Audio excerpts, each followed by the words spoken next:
It's been said that every quilt tells a story, and it's so true. But I also believe every quilter has a story to tell. I wanted to hear about the people behind these wonderful quilts and thought you'd enjoy hearing about their lives also. Welcome to A Quilter's Life. Amber Elliot has been sewing since her grandmother gave her a needle, thread, and some of her old clothes. She spent her childhood frankenstein-ing cast-offs and making new ensembles. As a teenager, she made her first quilt and was hooked. Not only is Amber designing patterns now, but also helping other quilt pattern designers learn how to write the patterns we all love. Thank you, Carolina Moore, for sending Amber my way. Amber, thank you so much for joining me on A Quilter's Life. Thank you for having me. It's great to be here. Let's start with, where were you born and raised? I was born and raised in Oregon, and I have basically spent my whole life here. I lived in California for a very brief amount of time. I worked at a computer vision lab for a summer one year, and that was enough for me.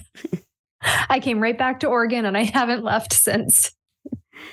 California is such a big state. Was that northern or southern? I was working at the Berkeley Computer Vision Lab, so I was in that area. I really enjoyed it there, but I needed the green. I missed the green, so I'm very much an Oregonian at heart, and I love the Pacific Northwest, so it's just where I belong. Yes, I grew up in Northern California, so I know the Brown Hills. Yeah, they're lovely in their own way. And I love a lot of the different areas of California, for sure. I feel weirdly exposed if I'm not surrounded by a bunch of trees. Share a special childhood memory. This kind of follows up on what I was just saying, I guess, because I was thinking about this, and most of my childhood memories kind of resolve around being outside and being very much tied to place and location. So most of my top childhood memories are, I spent a lot of time when I was younger in the Wallowa mountain wilderness areas when I was young in the summers, and my family would always take trips locally to different outdoor locations, forest, mountains, things like that. So I feel like so much of my childhood revolves around things like that, which is part of why I'm so tied to where I live. And I think a lot of that comes through in my work as well. A lot of times when people ask me what I'm inspired by, it usually kind of comes back to my local landscape. Uh-huh. And I think of green up there. Yep. You use a lot of green, probably. Yeah. If you look at my website, I had my website redone a couple of years ago, and I hired someone to do it this time because I was about to have a second baby and I just didn't have the time to do it. And she was looking at all of my work and my current kind of collections and all of that. And she was like, so I see a lot of green. Would you say your brand colors align with green? And I was like, yes, they do. So before your quilting career, did you have other employment? Yeah, so I was a software engineer for more than 10 years, something like that. I went to school for software engineering. I did a lot of work in the research field for a while before taking a job at Intel as a software engineer. So I was there for quite a long time, and I had always kind of wanted to pursue something more creative, even as a child. Honestly, I was that kid that started a million creative businesses when I was a kid and always selling random things I had made, things like that. So I didn't really know how I would eventually do that one day, but clearly it worked out.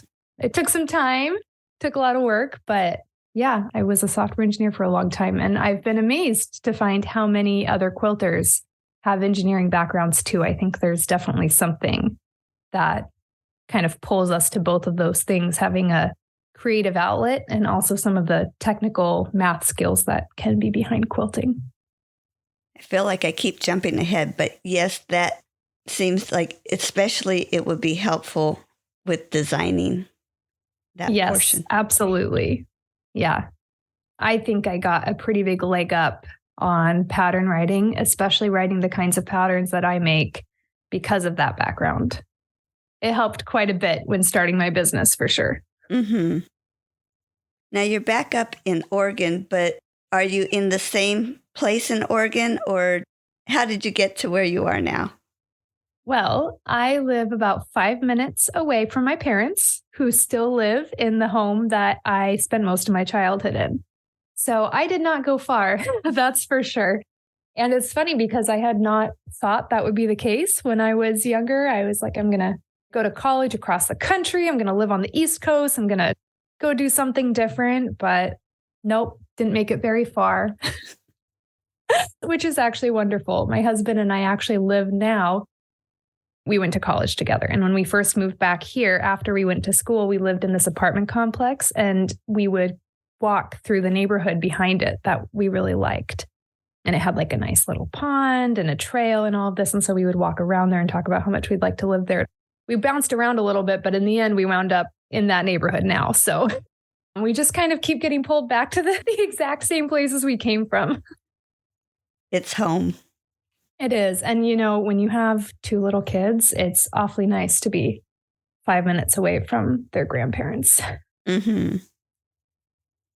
Is there anything else about your family you wanted to share?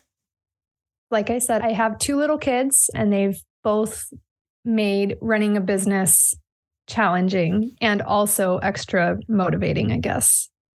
When I started my business, I was still working full-time as an engineer. And it was a bit before the pandemic, a couple years before the pandemic, maybe, that I started really taking it seriously. And I really was hoping I would have a job eventually that had more flexibility so I could take time off whenever I wanted and be able to go to their activities, things like that.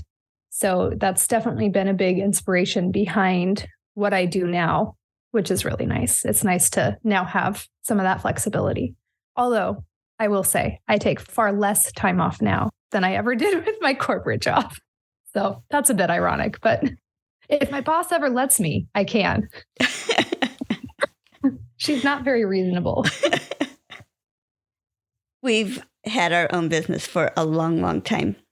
When we first decided to have our own business, we had a computer business, and my mother-in-law told us, now you only have to work half days. You just have to decide which 12 hours you want to work.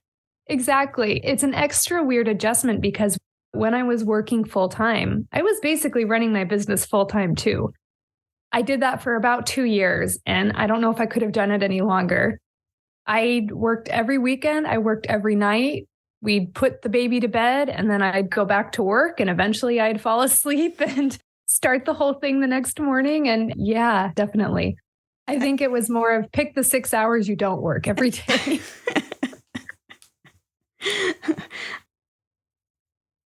Besides quilting, are there other crafts that you do?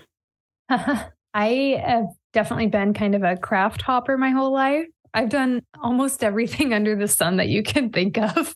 Not necessarily well, but I'm definitely just one of those people that's always trying something different. And we actually started, well, we'll talk about this a little bit later, I think, but last year I started this little add-on subscription box to my normal subscription box service. It's just a really small one that we're kind of doing for fun, where we try a different craft every quarter. And initially I was like, I'm not going to have time to actually do the crafts. Like I just probably won't have time, but I'm going to have a lot of fun picking them out and getting them all ready. But every time I'm trying to plan out the year, I spend hours going down these rabbit holes. And I usually wind up spending a lot of money buying myself all of these different crafts to try out. And you can probably guess how many of them I've actually gotten to. But I have an obsession with trying all of these different things. The things I actually do regularly are probably knitting and drawing and painting. I've always done a lot of that. So those are kind of the things I try to manage to find time for. But if I see something new, I just can't help it. I've got to try it. I think a lot of us are like that, actually. I'm thinking someone has the blades to trail to see if it's worth pursuing. Yeah, that's a good point. And some of them have not been for me. That's very true. How about other hobbies in your life? These days it's kind of hard to really have hobbies with jobs and children and all of that. But my husband and I both are really into gardening. So we make a lot of time for that on the weekends. We do a lot of gardening and cooking and things like that. We actually got a greenhouse last year, so I'm expecting to spend a lot more time out there this spring, watching the weather, and very excited to get started using that finally. I go out there and sit in there in the winter and think about it. But I'm very much looking forward to actually being able to grow a lot more this year. Nice. I'm picturing you sitting in your greenhouse planning. Yes, it's very nice. I love it. Until my children join me. And then it's fun for 5 seconds. And then they start banging on the glass walls with a shovel or something. No. Yeah. Well, do you think any of your other hobbies or your crafts show up in your quilting? I definitely think so. I mean, I think it's pretty clear in a lot of my designs that they're inspired in some way by nature. And I like being outside when the weather is nice. I don't like being uncomfortable. I'll be clear about that. So I like being outside in good weather. And I think that probably comes through quite a bit in my designs. We used to do a lot more hiking and things like that too, when that was easier. And I think you can kind of see that in some of my work. The kids do grow up. You'll get there again. Yeah, I know. There are so many things that I think are just on pause for now. And I love thinking about myself, 6 years ago or whatever, where we'd see people going on hikes with their toddlers and we'd be like, oh, that'll be us. And now that we have a toddler with very strong opinions, that's not going to be us. Sounds miserable. Who introduced you to quilting, or how did you start quilting? Well, I did a lot of sewing when I was a kid. I was really into it. Both of my grandmothers sewed and they both taught me to sew. But I did a lot of garment sewing and things like that when I was younger. I actually got into quilting because one day when I was a teenager, I just decided I'm going to make a quilt. There was virtually no thought or research or anything put into it. I went to Joann's very confidently, and I bought a whole bunch of low volume, pastel, pretty florals, which is funny, something you don't see in my work at all now. But I bought all of these fabrics and I went home and I cut them all up into squares and I started sewing them together. I had no idea what I was doing. No clue. Didn't make an effort to try to figure it out at all. I just kind of did it and made a lot of mistakes. I still have that quilt. I finished it by doing like the pillowcase method, this giant throw quilt. I put some batting in the middle and I sewed around it with the right sides together and I turned it inside out and I called it done. You can imagine how well that held up. But I actually, just a few months ago, I basted it. I was like, I'm going to quilt this thing for real. And now it's sitting in my pile of things I haven't done yet. But one day I'll do it just in time for it to fall apart. I did that. It was so long ago. I don't really remember if I made any other quilts after that for a while. I kind of got back into it as maybe a young adult. I think I started making quilts for older friends who were having babies or getting married and things like that. And then it kind of spiraled from there and slowly got more and more into it. I'm kind of curious, on your first quilt, did you have to replace the batting before you repinned it? Oh yeah. It's gross. The batting, I actually had to cut all the way. So it was sewn together and I was initially going to try to pick out the seams. And then I was like, I don't have time for this. What am I doing? So I just cut around the edges to take it apart. And when I opened it up, it was quite a nice surprise. The batting was a mess. Oh.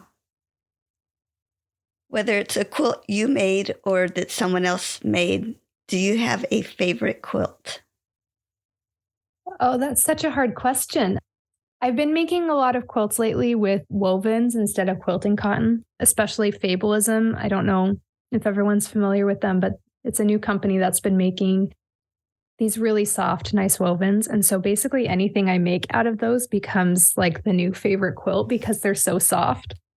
Although actually, now that I think about it, I think probably the most used quilt and favorite quilt in my house is one that I made a long time ago, very poorly. Again, there's a trend here. It has a bunch of little patchwork trees on it. And I used for the background fabric, I was cheap and I bought muslin from Joann's again. So you can imagine how well that's lasted. And when I was quilting it, the batting shifted. So half of the quilt doesn't have batting.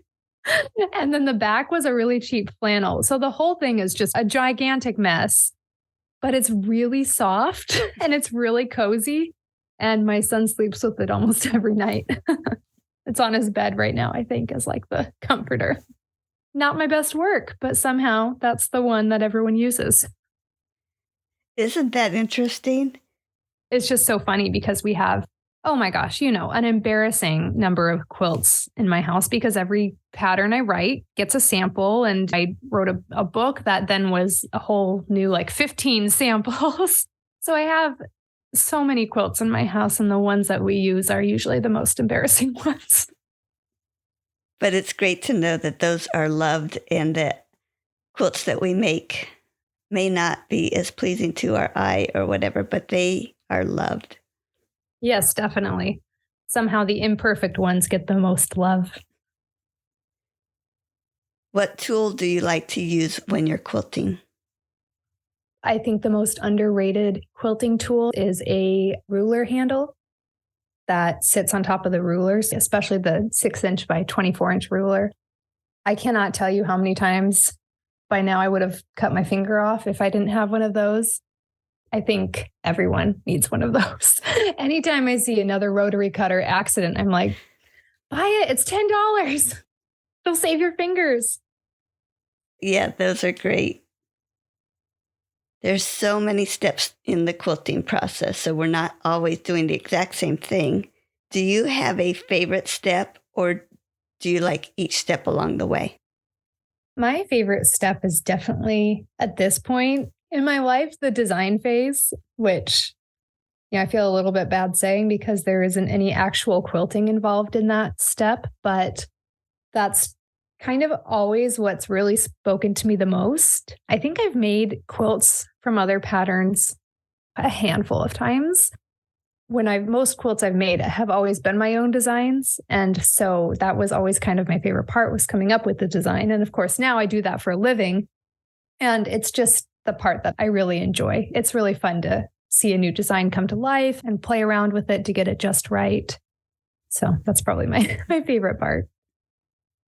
It is fun to make a design, and then it's fun to see it at the end to see how close it really looks to your design.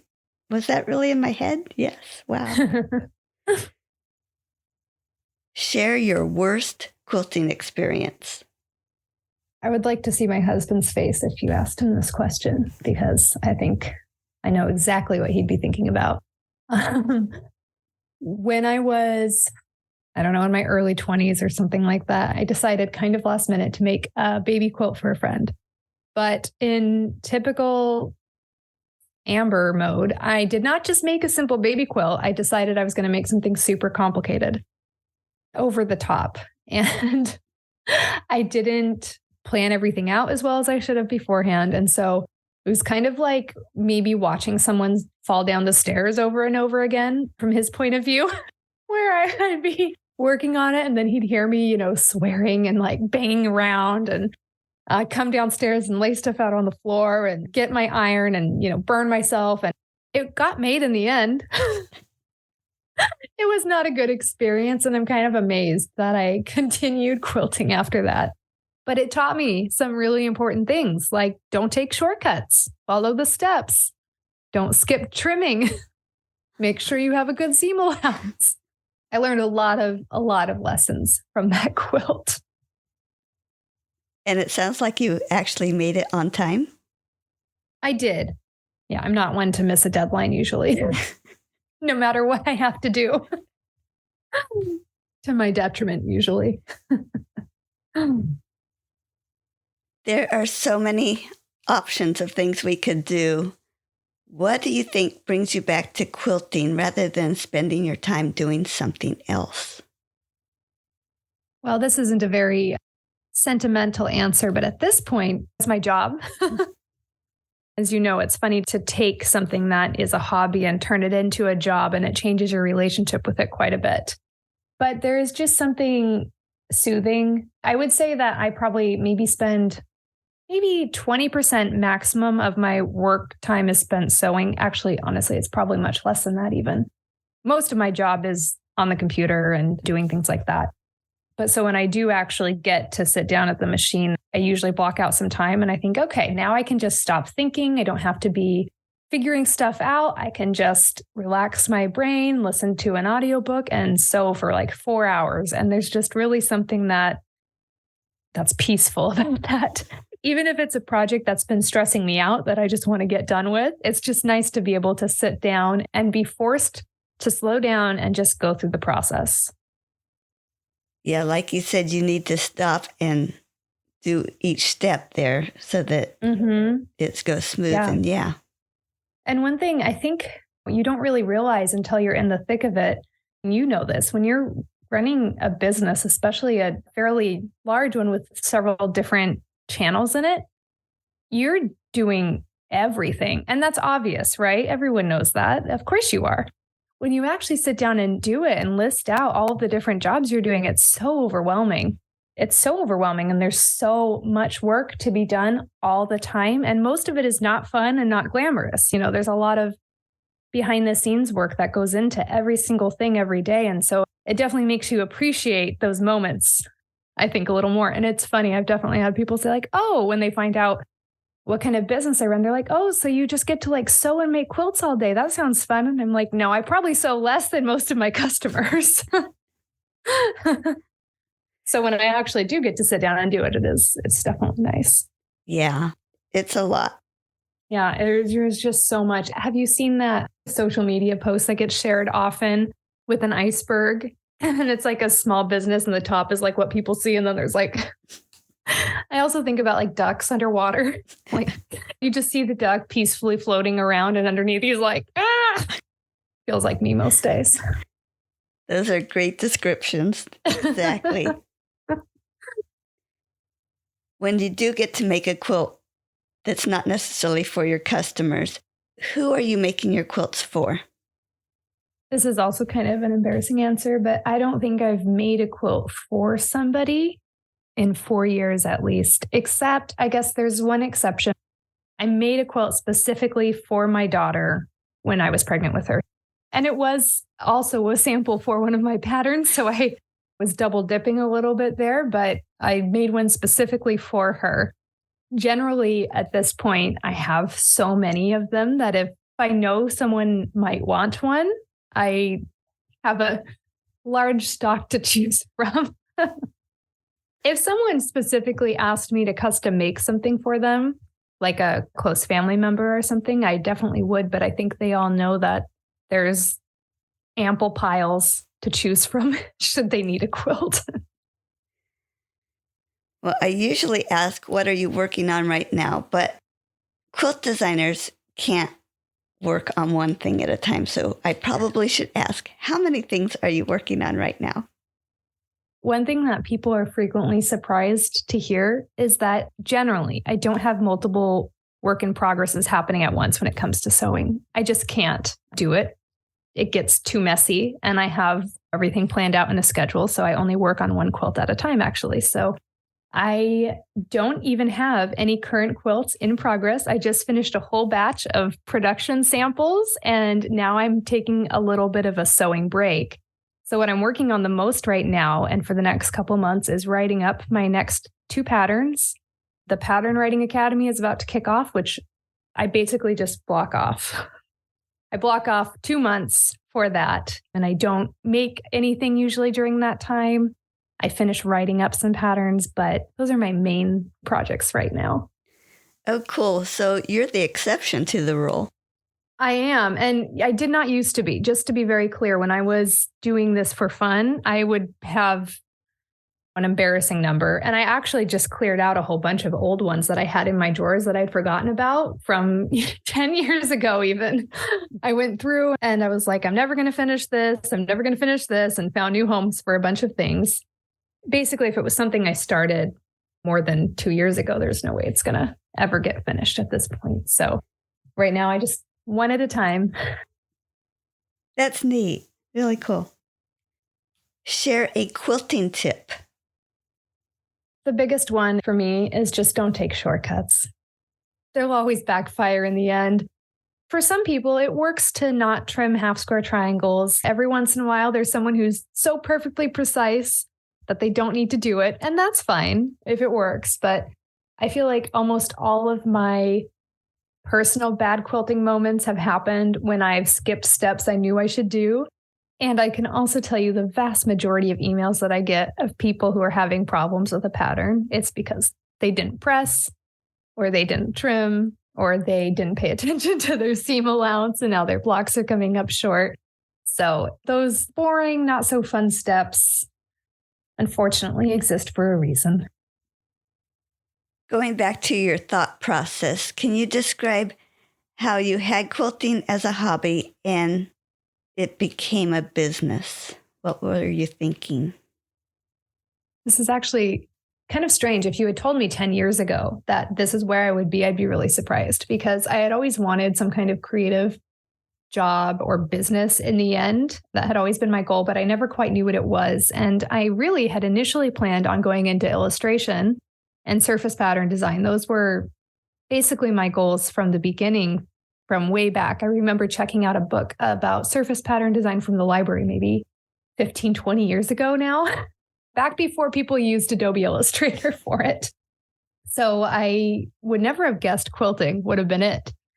I made a specific quilt and shared it on social media, just my personal social media. And a friend of mine asked if I had ever thought about writing patterns. And it's funny because she at the time was much more into quilting than I was. It was more of an occasional thing for me.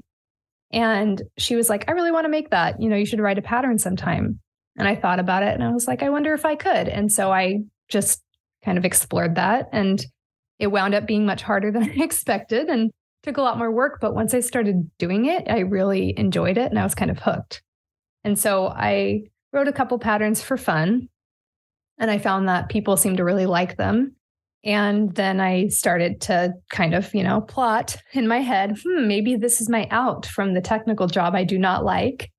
And I basically just sat down and tried thinking through what would I need to do to be able to quit my job? Is this feasible? Can I try to build this into a business? Because I really enjoyed pattern writing. And I really enjoyed the quilting community that I was starting to become a part of and the people I was meeting. It was hard because my family depended on my engineering salary. It wasn't like I could suddenly take a 50% pay cut or something like that. So I really just spent a few years building my business while also working at my full-time job and kept my eye on the long game of my goals and what I would need to do to be able to take it full time. And it wound up working out. I didn't know if it would. There were plenty of times I was very tired and was like, is this worth it? Can I actually do it? But it worked out in the end. There was a point when you were talking there that I think it actually dawned on you that it went from this idea to, hey, I'm going to try this. Mm-hmm. I'm personally remembering a point in time when I thought, I'm going to start this podcast rather than just mulling it. But there was that point. I know where I was. I was in the car. We were driving down to Florida. So do you remember where you were? Is there that point in your life? I can't quite remember the moment when I was like, I'm going to do this.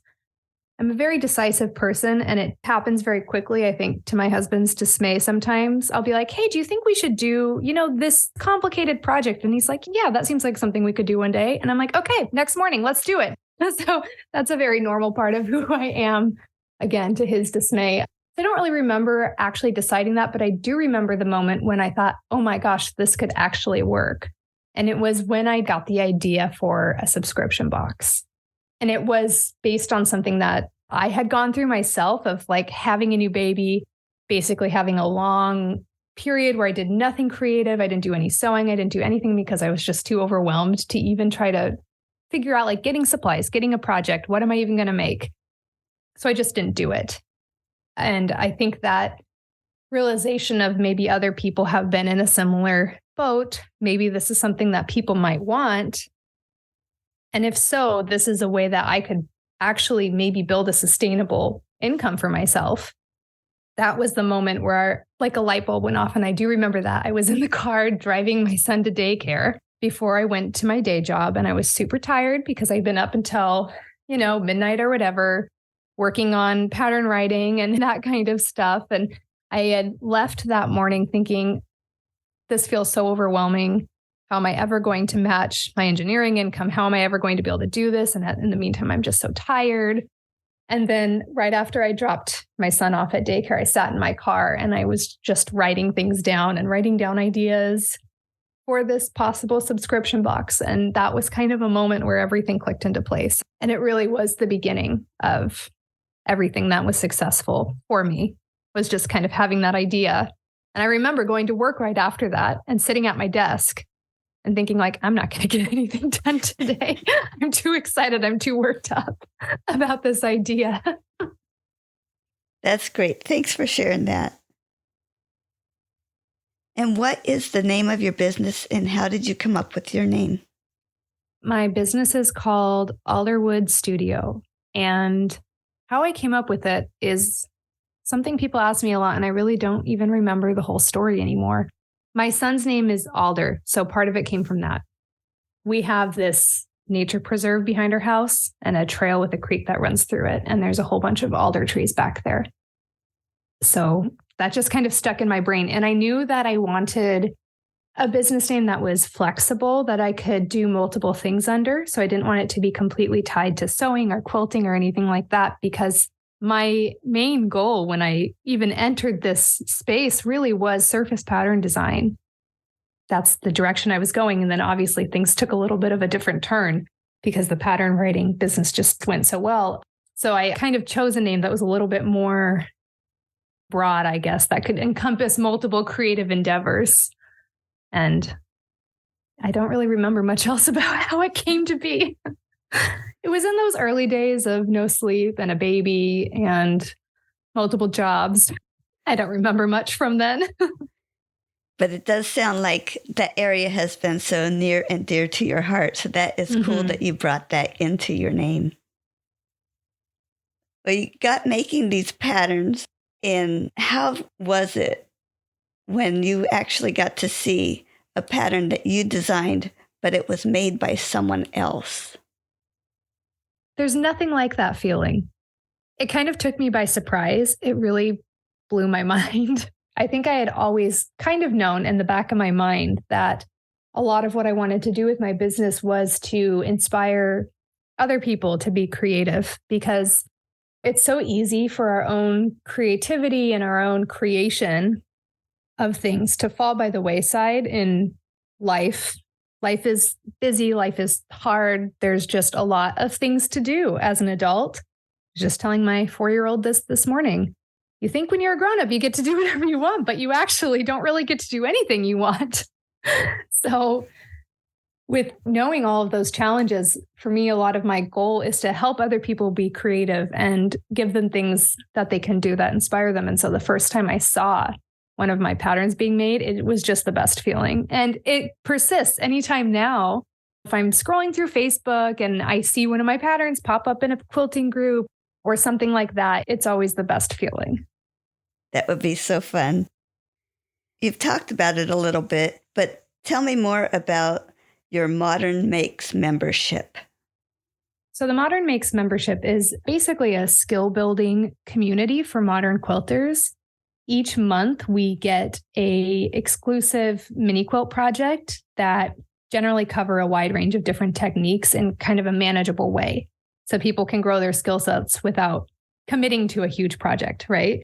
The membership gives exclusive access to a shop of past patterns, a whole bunch of tutorials, things like that. I try to add tutorials often that talk about ways you can use your mini quilts, because I really value making things that are usable and that people actually want to use and display in their homes. I think we all have a lot of projects and we need to have something important to do with those projects. So people in the membership often use them to create. Wall hangings are the obvious thing, but they make pillow covers, tote bags, laptop cases, quilted coat, like back panels. People have used them for all kinds of things. So we have a lot of tutorials and things like that. With the membership, people all get access to this community and this digital space, but then we also have a subscription box option. So a lot of people will either sign up for a subscription box or for just the digital membership if they want to work on their own stash. And with the subscription box, you then get everything you need for that project every month.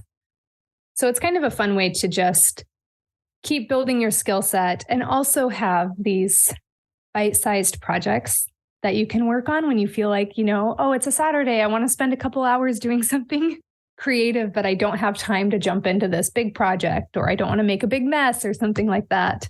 All experiences that I've had in the past. So it's a nice way to be able to just try something new, learn something new, and then have something fun at the end of it. And a lot of people now have like a little stash of ready to go gifts, which people say they like a lot. Yeah, that would be handy. Mm-hmm. And how exciting it is that you have an academy for pattern writing. Share about that. I talked about my journey into pattern writing a little bit. I had no idea what I was doing, but I've designed quilts my whole life, basically. Well, as long as I've been quilting, I always designed my own patterns. And once I decided to actually try to write them down, I spent years refining the skill sets and the technical abilities to be able to create high quality and professional patterns. And I went through a lot of trial and error to get there, especially because a lot of the work that I do doesn't tend to be as block based. It tends to be somewhat complex. And so it required a lot of math and technical skill to be able to actually put the patterns together. And luckily, my background in technology and math gave me a big leg up in that, but it was still a lot harder than I expected when I actually tried to write my first couple patterns. So over time, I developed these skills, and I would frequently get questions from prospective designers or other quilters about pattern writing and about specific areas of pattern writing. And I was always happy to help and tell them what I knew, but I realized over time that there was quite a bit of disconnect over the expectation of what it was and the reality. And people got very overwhelmed when they realized everything they had to master for it. You need to be able to use vector graphics programs generally to make your diagrams. You need to be able to do all the math. There's desktop publishing software to actually write the pattern. There's just a lot that goes into it. And at the end of the day, a quilt pattern is a technical document. So you need to make sure that it's correct, it's accurate, it's clear, all of that. And that's something that I had experience doing. So for me, it made sense. But if you don't have that experience, it becomes overwhelming quickly. I realized that a lot of awesome designers with really good ideas were falling through the cracks because they just got overwhelmed.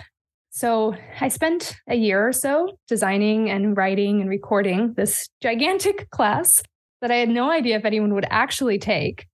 So it felt very risky and kind of scary, but it basically pulled back the curtain on everything that I had known and learned about pattern writing, and covers everything from the design steps to what it takes to launch a pattern.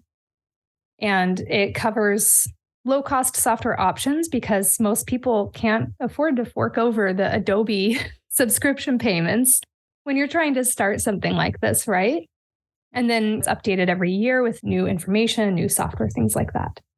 So I put this whole thing together, and it was so scary, but it was received really well. And I wound up loving teaching it. I had no idea if I would or not. I had never really taught anything before, but it was just so much fun. And the community that forms around it every year really surprised me and really blew my mind. So many people have met lifelong friends now in this class, and it's just so fun to watch this community of newer designers that grows every year. And everyone is so good at uplifting each other and helping each other and supporting each other. And it's just been a very encouraging thing to see. That's great. The quilting community is really a great community. And so I just love seeing them being able to come together with that. Honestly, it's really just been so much fun every year. It's so much work, but it's so much fun. Well, Amber, you've gotten to publish at least one book, correct? Mm-hmm. Yes, I published a book at the end of last year. And can you tell us about it? Yeah, it's called Modern Heirloom Quilting. My style is very modern, but I think a lot of people in their minds think about modern quilting and then think about like heirloom traditional quilting as very different things. But I wanted to try to create something that could kind of bridge that gap. The styles in it are all very modern, but the hope is that they're also timeless in a way and can kind of encourage the latest generation of modern quilters to think about their work as still that kind of heirloom quality project for their homes to be used and treasured and valued and passed down and all of that. So the book has 12 projects. And one of the things I always try to do in my designs is I try to create work that looks more complicated than it is, which is a double-edged sword because I often hear people say things like, I'd love to make that, but I think it's too hard for me. And I always want to say, no, I promise you, it's probably not. So one of the things that I tried to focus on in this book specifically, all of the projects for the most part are pretty quick, but I don't think they all look like they're pretty quick. I think a lot of them look like they're a bit more challenging than they actually are because we're all so busy, especially younger modern quilters. A lot of us have families with small children. We have jobs. We have a lot going on. And so we don't always have time for more complex patterns, but we also want something that looks unique and interesting. And like it was complex. So that was kind of a lot of the driving force behind this book was creating a collection of patterns that I felt kind of fit that general idea. That's neat because we don't want a quilt that looks, well, sometimes we do, but a quilt that looks super simple. And it's fun that you can make it into looking more complicated than what it actually is. Yeah, that's always kind of been what I've been drawn to. There are a million patterns out there that are quick and easy and are fun to make and look fun, but they look like they were quick and easy. And that's completely fine. There's a place for that. But I also know that there are a lot of people that want to make something a little bit more unique, but don't have time to spend 40 hours on complicated piecing either. So I've always kind of tried to bridge that gap of making designs that are interesting and different and unique, but still doable. I do have a couple patterns that I would not describe as quick or easy, but for the most part, most of them, I try to aim for the advanced beginner or early intermediate kind of stage and not have anything that can't be done after hours, after bedtime in a couple weeks or less. And those more complicated ones are not in your book, correct? I had to think about it for a second, but no, my more complicated patterns are standalone ones. Yeah, I think the most complicated pattern in the book is rated for an advanced beginner. So everything is very approachable. And where can we find your business? My website can be found at alderwood-studio.com. And basically everything can be found there. The membership and the Pattern Writing Academy and all the other classes I teach, everything can be found from there as a jumping off point. You can also find me on Instagram, just at Alderwood Studio. And yeah, those are the best places to check out my work. Great. And we'll have your links on aquilterslife.com on your episode page, so we can always find you there too. Amber, thanks so much for sharing your story on A Quilter's Life. It was great to hear it. Thank you so much for having me. I enjoyed being here. Bye-bye. Bye. You can find more stories on aquilterslife.com or subscribe on your favorite podcast player so each episode will be downloaded automatically. Also, I want to hear about you and your wonderful quilts. Please contact me, Paula Chamberlain, through the website to set up an interview. And as always, thanks for listening.